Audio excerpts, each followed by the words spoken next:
Bom dia, meu nome é Márcia Capel e esse é um canal Bom Dia com Deus. Eu quero convidar você hoje para a leitura de mais um capítulo na Palavra do Senhor. Hoje nós vamos estar lendo o livro de Gênesis, capítulo 20. Eu convido você para estar aí mais um dia, falando um pouco mais do amor de Deus, aprendendo um pouco mais a Palavra do Senhor, que o Senhor possa nos dar graça e sabedoria, né, para estarmos estudando a Palavra dele juntos, né?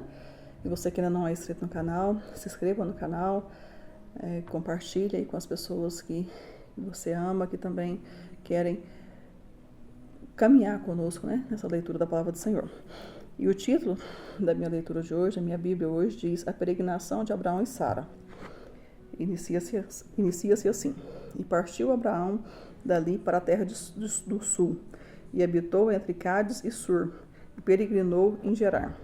E havendo Abraão dito de Sara sua mulher, é minha irmã, enviou Abimeleque, rei de Gerar, e tomou a Sara.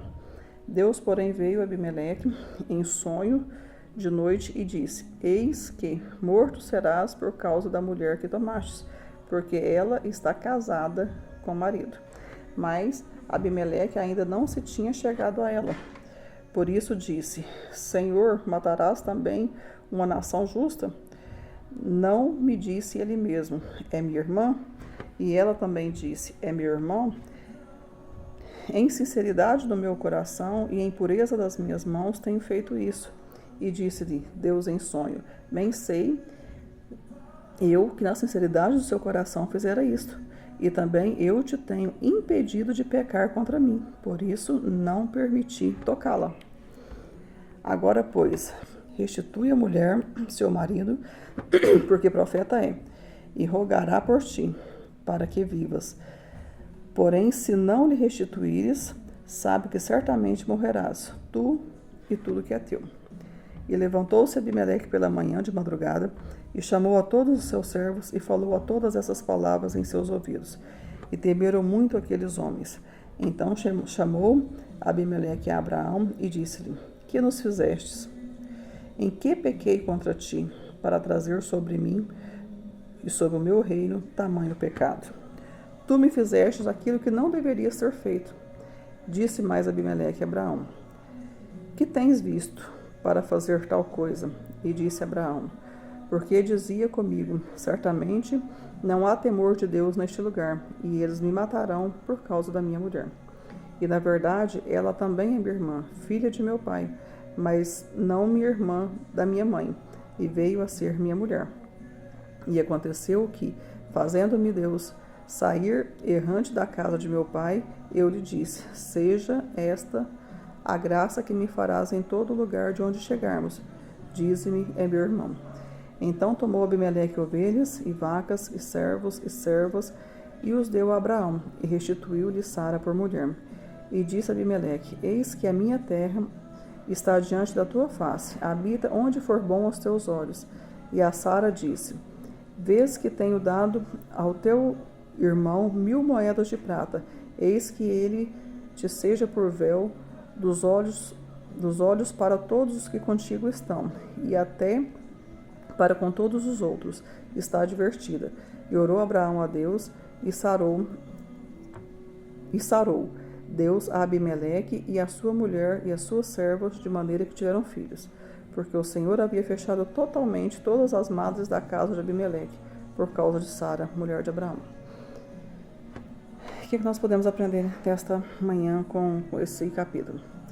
Mais uma vez, né, Abraão ele vai para uma terra estranha, e mais uma vez ele diz que Sara é a irmã dele. Naquela época, como eu digo, ele fala como Ló era seu irmão, na verdade era sobrinho. Então, todos aqueles que eram da casa dos seus pais, da linhagem dos seus familiares, eram tidos como irmãos. Então, na cabeça dele, que não estava mentindo, ela também era sua irmã, mas na verdade era sua esposa. E a sorte, né, que Abimeleque também era um homem de Deus. Então, quando Abimeleque a tomou por mulher, ele não tinha chegado a possuir ela como mulher, ele tinha tomado para sua casa. Mas por ele ser um homem de Deus, Deus o livrou. Ele falou, não faça em sonho. Deus falou com ele, não faça isso, porque Sara, na verdade, é a esposa de Abraão. Devolve ela, porque se você não fizer assim, né, se você mesmo assim tomá-la por mulher, você e sua casa será morto.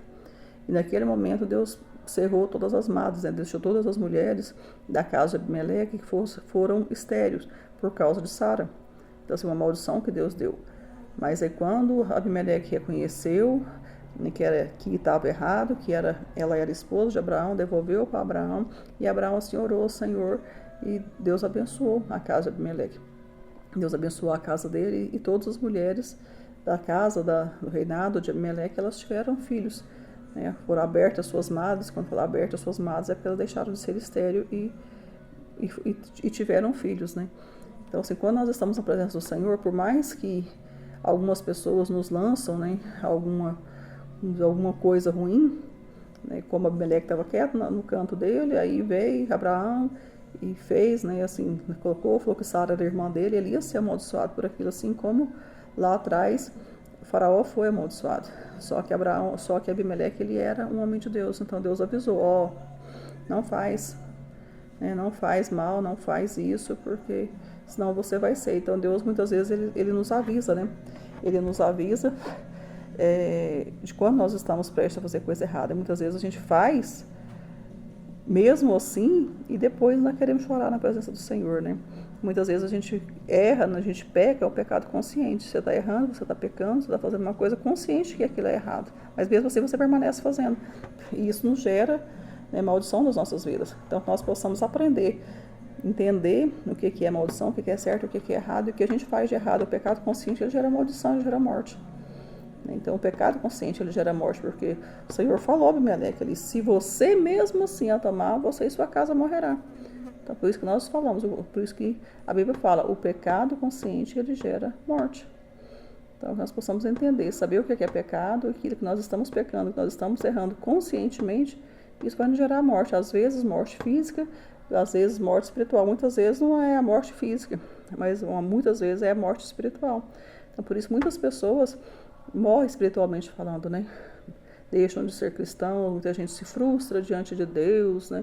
Mas assim, não vai entender lá atrás que foi a própria pessoa às vezes que errou, né? Que não reconheceu a soberania de Deus, não reconheceu que estava errado e continuou pecando. E isso nos gera morte espiritual e até muitas vezes morte carnal também. A gente possa estar aprendendo a analisar isso aí nas nossas vidas, no nosso dia a dia, o que está certo, o que está errado, o que a gente está errando, o que a gente está pecando, o que a gente continua pecando. Porque nós não somos santos. Nós erramos mesmo, nós pecamos mesmo. Mas nós sabemos o pecado consciente, a gente faz todos os dias a mesma coisa, a gente está pecando, está errado, mas Deus perdoa, vou pecadinho ali, mas depois eu vou pedir perdão e está tudo bem. Não é assim, irmãos, que a gente possa entender. Porque no momento desse, e se a gente morrer naquele pecadinho que depois eu peço perdão e Deus perdoa, e se não deu tempo de eu pedir perdão? Para onde que nós vamos, né? Então o céu é real, o inferno é real, então nós possamos entender que esse pecado, principalmente esse pecado consciente, no momento que você está cometendo um pecado consciente, você pode simplesmente partir, porque o Senhor ele não tem dia nem hora para chamar a nossa senha, né? E se ele chamar a sua senha e você não tiver tido o tempo de reconciliar, o tempo de pedir perdão, e aquele pecado consciente que você peca todos os dias, nós possamos entender, nós possamos pedir ao Senhor cada dia mais, Senhor, me ajuda a não cometer. Eu sei que eu estou errada, eu não estou conseguindo sozinha, Senhor, mas me ajuda. Porque o Senhor, ele é suficientemente forte para te ajudar, para te sustentar e para te ajudar a não cometer esses pecados, para te ajudar em qualquer área da sua vida. Amém? Esse é mais um Bom Dia com Deus de hoje e espero você. Até a próxima.